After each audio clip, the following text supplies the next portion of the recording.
great pleasure in welcoming our first guest to the program, Sister Masiha Saluji, who is talking to us live out of Syria.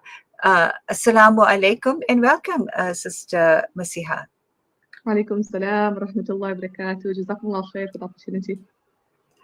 Yes, it's not under the ideal circumstances that we have to connect with you, my dear sister.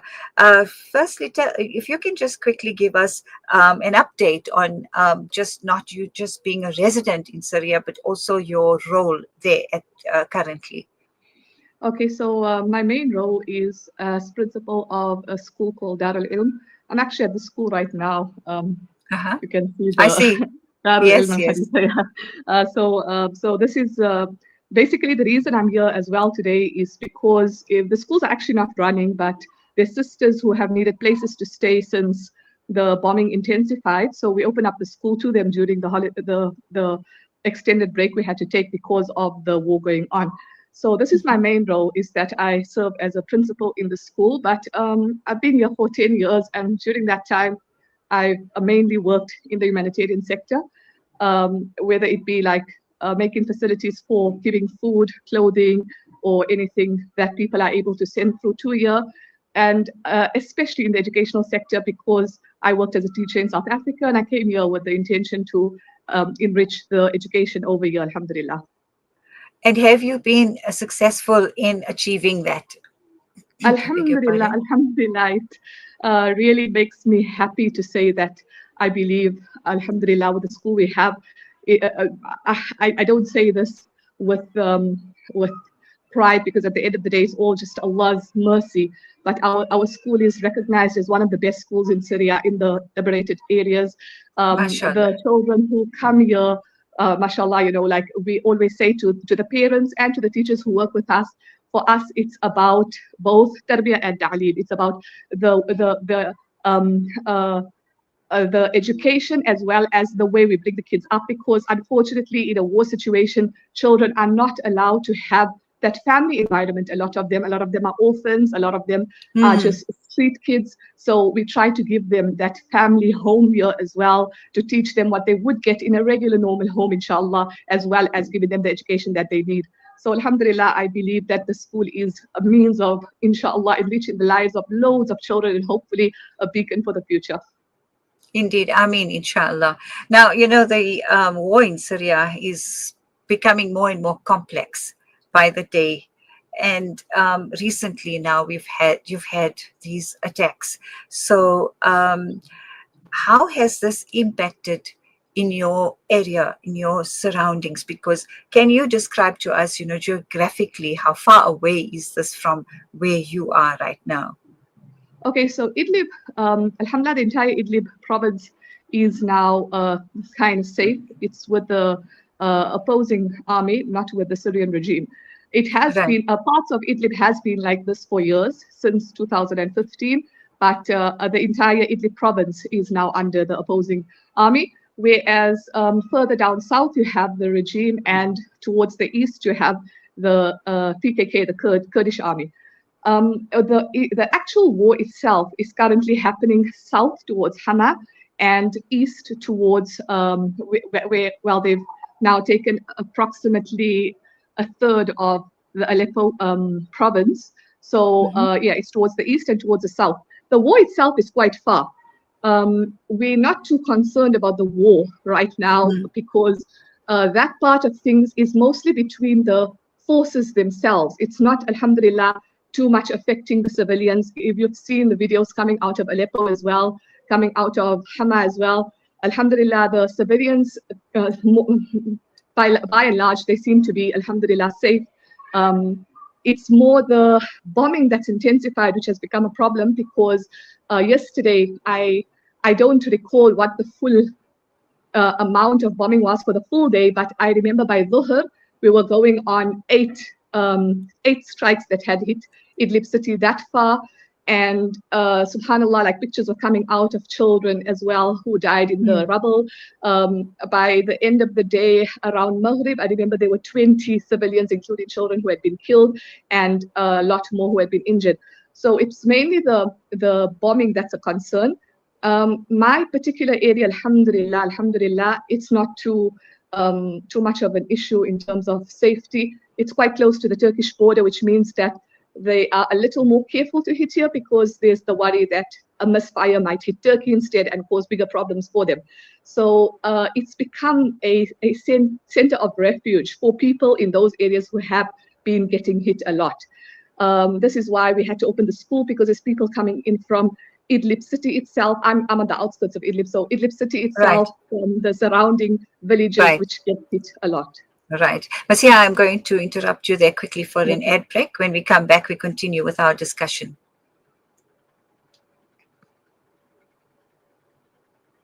And stay ahead with Salam Media.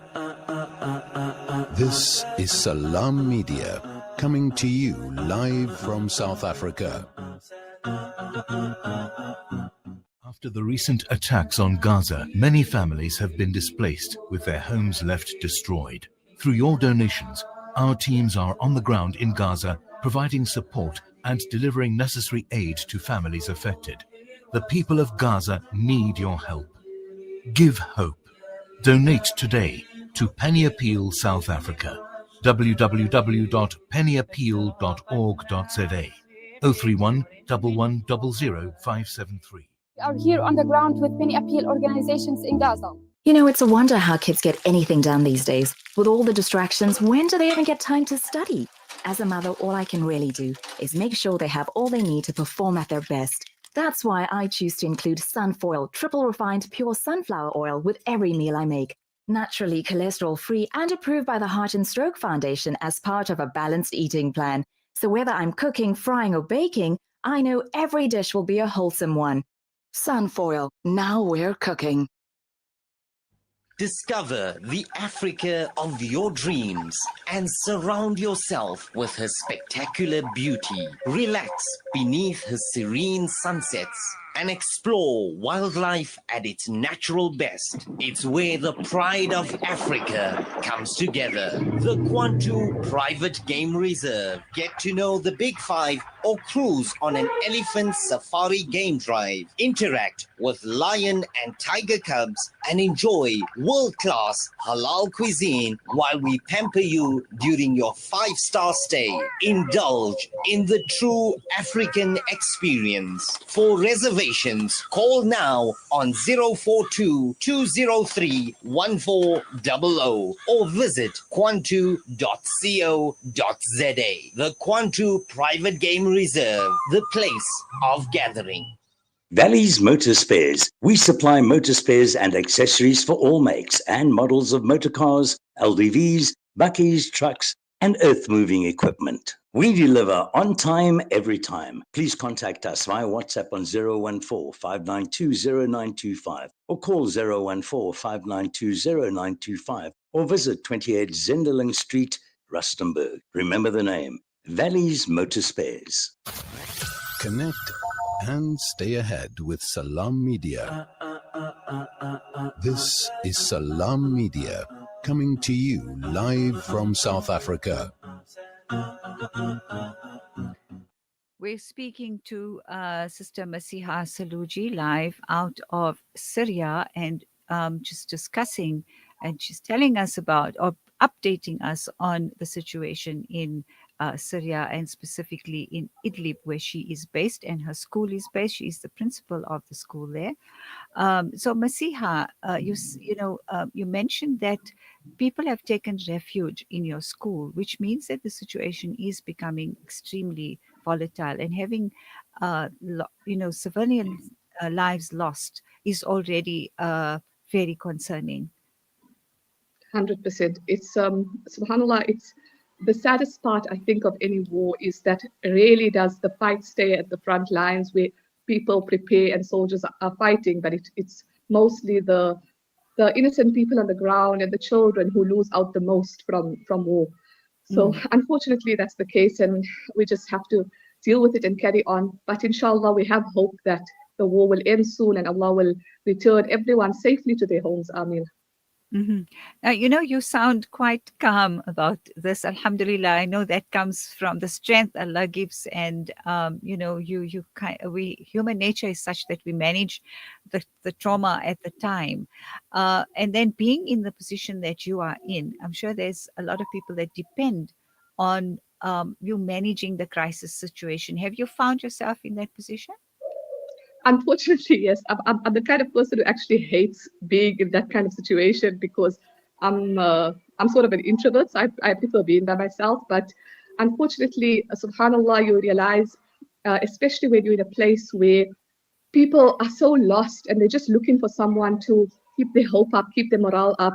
And alhamdulillah, the fact that we come from even like our background in South Africa in terms of what South Africa's been through, getting through apartheid, not something I personally experienced. Alhamdulillah, I was a child when it ended, but knowing all of that struggle that our families went through, our grandparents went through, our parents went through, it helps to prepare you in certain ways. And when I came here initially, I just came here like thinking I'm just going to be another person joining the crowd and trying to do what I can to help. But subhanallah, like I was forced into a position where I felt so overwhelmed and I feel so unable to deal with the responsibility that comes with it. So we ask Allah that Allah helps us through it and makes us capable of fulfilling that responsibility. But really, people just need hope. Sometimes you have subhanallah, like for example, last night, I was really, really sad last night. One of our teachers, her husband was martyred in Aleppo. He had actually he hadn't been planning to go to Aleppo, but yesterday he just, I don't know, he contacted some brothers and he somehow went. And last night, in a matter of a few hours, he just was, it was his time of death. Allah wrote it for him. And the news came through and I was so shocked. You just have to get through that. And I phoned her and I said to her, like at the end of the day, Allah chooses whom he loves. Allah tests whom he loves. She's pregnant right now. She has 4 children. And people like that are unfortunately the ones who get tested because, the harder the burden, inshallah, the higher the reward. So, inshallah, we just try and support each other. But alhamdulillah, whatever we've done only through Allah's mercy, and then also by having a society which tries to keep each other's morale up. Because there's something I've seen about the Right. Syrians, which is amazing, is their resilience, mashallah. Mm-hmm. When you speak of an incident like that, and because of the war in Gaza, we find that people become numbers, unfortunately, and we Yes. have to remember each and every one of them as people. And when you speak so closely about a colleague that lost her husband under the very sad circumstances, it just brings it so much closer to our hearts, in that there's just not another number, it's just not another a victim of war, as they would be then labeled as. So how do you then navigate your position in terms of holding it together? Because your position as a principal then does require you to be in control as such. So I know you've already mentioned that you spoke to her and consoled her and gave her hope. How threatened do you people feel right now? To be honest, we actually don't feel very threatened. We feel quite the opposite because for Uh-huh. the first time in many, many, many, many years, there's hope for the people over here. Uh, up until just a few months ago, I really felt to the point where I started wondering what is going to happen to this area. Is it just going to stay like this for the rest of people's lives? I speak to people who would love to just be able to fulfill their fard of Hajj, and they can't do that because of where they're living. Right. I speak to people who, it's simple things which to us might not mean a lot, but to them, Sure. like when I tell someone I went for Hajj, they sit there and they look at you with wonder in their eyes and they like, please make dua that Allah gives us that opportunity. And so for them, like this is hope. The fact that they are a little more freer, that they are able to even go to Aleppo. Like I'm sorry to make this again personal, but Yeah. I have a colleague with me who's actually the manager in our school, and her family lives in Aleppo. So for her yesterday, she was so joyous because she finally heard that her family's village had been freed, and she'd finally be able to see her parents after 7 years. Her parents have never met their grandson. So for, things like that, like it's just so heart touching, alhamdulillah. So can you explain? I'm not quite sure if I understand. So it seems like the movement was restricted and now it's not. What changed? Yes, it's not as restricted as before. So basically, a lot of people who are living in Idlib, because of the civil borders that have been erected in the war, they are only able to travel within those borders. So previously, they were only able to travel within certain areas of Idlib province. They're unable to go to Turkey. They're unable to travel past those borders into the rest of Syria. And sorry, just give me a second, please. All right, very quickly, we just need to allow Masiha to answer her door there. She is in quite a precarious situation there right now, sheltering people that are getting away from the bombing. So we can understand that she needed to quickly answer her door there. So I think she's back with us. Masiha, are you there? Yes, I'm so sorry about that. Just someone that's totally understandable. Thank you. Yeah, so their movements had been restricted to those areas previously. Alhamdulillah, with the fact that the civil borders have now shifted a little for them, they are now able to travel to those areas which had been taken now by the rebels. So alhamdulillah, that's now gone as far as Aleppo and into certain parts of Hama. So all those people who were here from Aleppo, they've started making arrangements for them to return to their homes, alhamdulillah. And that also eases the refugee crisis which we currently have in Idlib.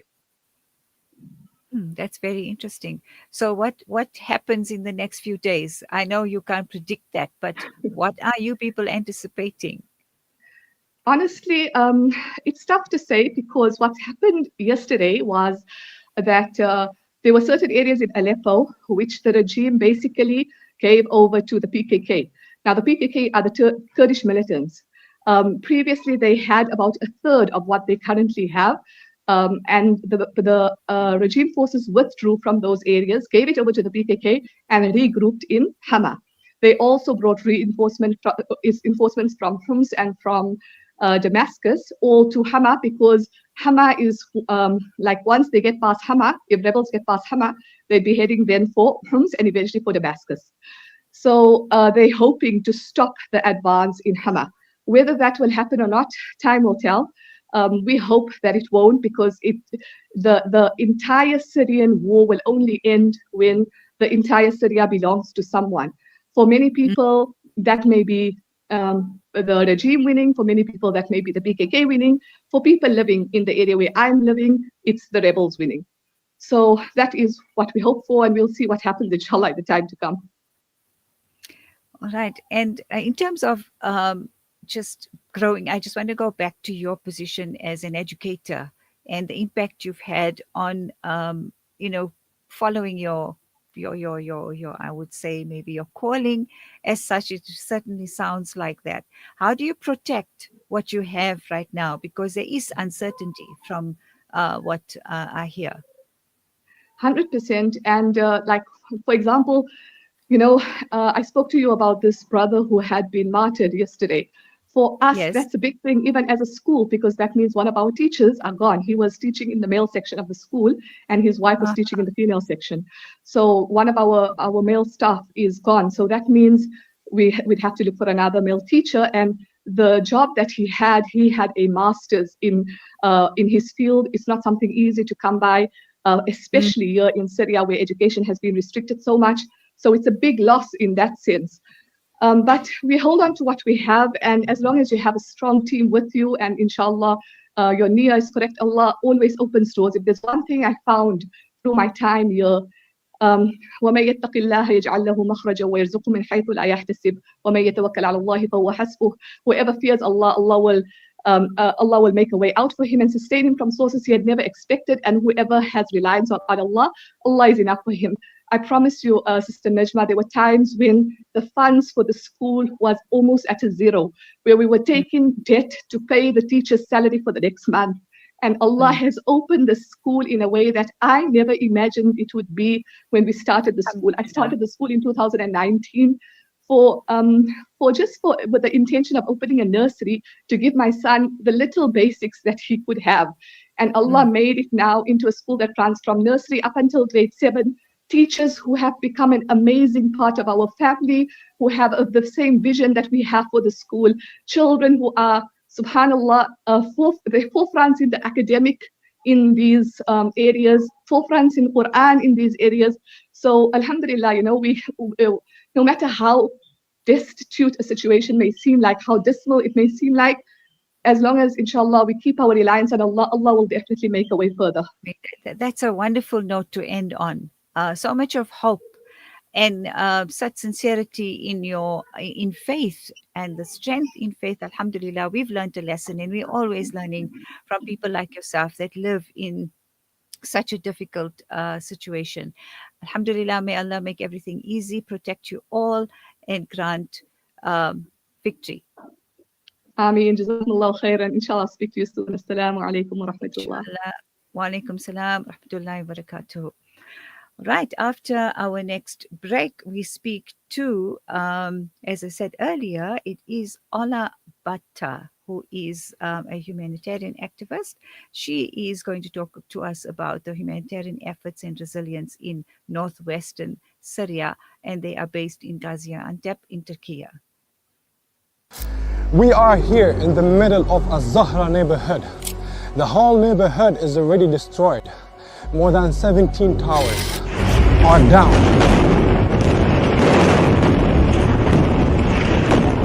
Here, as you can see, the firefighters trying their best to help. The people are still under the rubble. A lot of the people. Join Hamza on his exclusive South African tour as he shares his personal experiences, never before seen footage, and powerful insights on the ongoing genocide in Gaza. This is more than just a talk. It's an invitation to witness Gaza through the lens of Hamza Sha'alan. Don't miss this opportunity to meet the photojournalist who brought Gaza's pain and perseverance to the world in its darkest moments. Follow Salam Media on social media pages for more on this tour and be part of the conversation.